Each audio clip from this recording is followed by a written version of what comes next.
एक अत्यंत हादरवून टाकणारी बातमी आता समोर आलेली आहे। अरबी समुद्रात तीव्र कमी दाबाचं क्षेत्र निर्माण झालेलं आहे, त्यामुळे कोकण किनारपट्टीवर आज पाऊस बरसण्याचा अंदाज वर्तवण्यात आलाय। संपूर्ण महाराष्ट्रात पावसाचा अंदाज आहे। उत्तर विदर्भ वगळता 28 ऑक्टोबरपर्यंत गडगडाटासह पाऊस कोसळण्याचा अंदाज वर्तवण्यात आलाय। मध्य महाराष्ट्र आणि कोकणातही मध्यम पावसाची शक्यता आहे। अरबी समुद्रात वादळ सदृश्य वातावरण तयार झालेलं असून ताशी 40 ते 50 किलोमीटर वेगाने वारे वाहणार असल्यानं मच्छीमारांनी समुद्रात जाऊ नये असा इशारा हवामान विभागानं दिलेला आहे।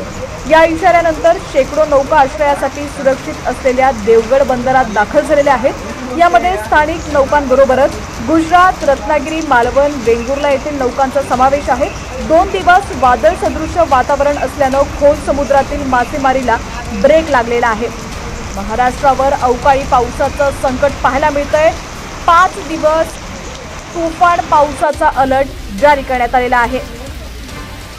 बातमी सविस्तर पाहूयात, पण त्याआधी तुम्ही जर HPN मराठी न्यूज चॅनल पहिल्यांदाच पाहत असाल आणि अजूनही चॅनलला सबस्क्राईब केलेलं नसेल तर नक्की सबस्क्राईब करा, जेणेकरून आमचे अपडेट्स लवकरात लवकर तुमच्यापर्यंत पोहोचतील।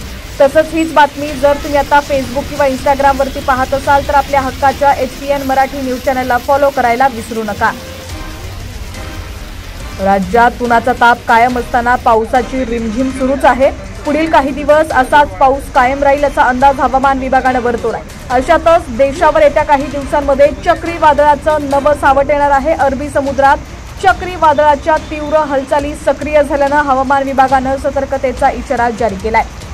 हवामान खात्याच्या म्हणण्यानुसार येत्या काही दिवसात देशात तीव्र चक्रीवादळाची परिस्थिती निर्माण होऊ शकते। वाऱ्याचा वेग ताशी 110 किलोमीटरपर्यंत पोहोचू शकतो, ज्यामुळे जनजीवन विस्कळीत होण्याची शक्यता आहे। IMDनं बंगालच्या उपसागरात आणि अरबी समुद्रात सक्रिय चक्रीवादळाच्या हालचाली पाहिलेल्या आहेत, ज्यामुळे ओडिशा आणि आंध्र प्रदेशात चक्रीवादळाचा इशारा देण्यात आलेला आहे। IMD भुवनेश्वरच्या संचालक मनोरमा मोहंती यांनी सांगितलंय की 26 ऑक्टोबरपर्यंत बंगालच्या उपसागरात एक तीव्र चक्रीवादळात रूपांतरित होईल।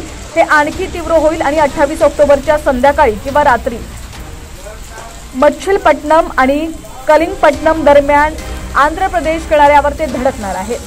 पूर्व मध्य अरबी समुद्रावर कमी दाबाचा पट्टा तयार होत आहे। हा पट्टा हळूहळू ताशी 120 किलोमीटर वेगानं पश्चिम वायव्येकडे सरकत आहे। तो गोव्याच्या पश्चिमे वायव्येकडे अंदाजे 550 किलोमीटर आणि मुंबईच्या नैऋत्येकडे 430 किलोमीटर अंतरावरती आहे।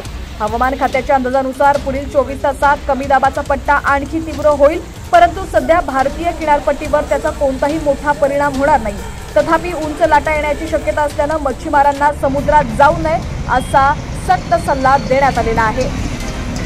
तसंच अवकाळी पावसाचा तडाखा मुंबईत देखील पाहायला मिळतोय। मुंबईसह राज्यात पावसाचं तांडव असणार आहे। पुढील 4 दिवस हे महत्त्वाचे असणार आहे। दिवाळी संपली तरी देखील पाऊस जायचं नाव घेत नाहीये। राज्यात गेल्या काही दिवसांपासून सतत पाऊस पडतोय। अरबी समुद्रात कमी दाब क्षेत्र तयार झालेलं आहे, त्यामुळे हवामानात मोठे बदल होत आहेत। सध्या राज्यातील अनेक जिल्ह्यांना अवकाळी पाऊस झोडपून काढतोय। आजपासून पुढचे 4 दिवस राज्यावर अवकाळी पावसाचं संकट कायम असणार आहे। 28 ऑक्टोबरपर्यंत राज्यात विजांच्या कडकडाटासह पाऊस पडण्याची शक्यता आहे। उत्तर विदर्भ वगळता राज्यभर पाऊस पडण्याचा अंदाज हवामान खात्यानं वर्तवलाय। सध्या मुंबई उपनगरासह ठाणे, डोंबिवली, उल्हासनगर, नवी मुंबईत पाऊस पडतोय। अनेक ठिकाणी रस्त्यावरती पाणी साचलंय। 26 ऑक्टोबरला नाशिक, जळगाव, अहिल्यानगर, पुणे, सातारा, सांगली, सोलापूर, छत्रपती संभाजीनगर, जालना, बीड, लातूर, अकोला, बुलढाणा, चंद्रपूर या जिल्ह्यात पाऊस पडण्याचा अंदाज आहे। तसंच उद्या म्हणजे 27 ऑक्टोबरला मुंबई, नाशिक, खान्देश, अहिल्यानगर, पुणे, सातारा, कोल्हापूर, छत्रपती संभाजीनगर, नांदेड या जिल्ह्यात पावसाची शक्यता आहे। 28 ऑक्टोबर रोजी पुणे, सातारा, कोल्हापूर, सांगली, रायगड, रत्नागिरी आणि नांदेडमध्ये पावसाचा अंदाज आहे। ठाणे शहरामध्ये रिमझिम पावसाला सुरुवात झाल्याचं पाहायला मिळालं। ठाणे शहरात दुपारपासून सोसाट्याच्या वाऱ्यासह जोरदार पाऊस पडतोय। पावसाचा जोर वाढण्याची शक्यता आहे। अचानक पडलेल्या पावसामुळे ठाणेकरांची तारांबळ उडाली, तर उल्हासनगर शहरात काल दुपारपासून पावसानं जोरदार हजेरी लावली। परतीच्या पावसामुळे बाजारपेठेत ग्राहकांची तारांबळ उडाली। मुसळधार पावसामुळे रस्त्यावरती पाणी साचल्याचं देखील पाहायला मिळालं।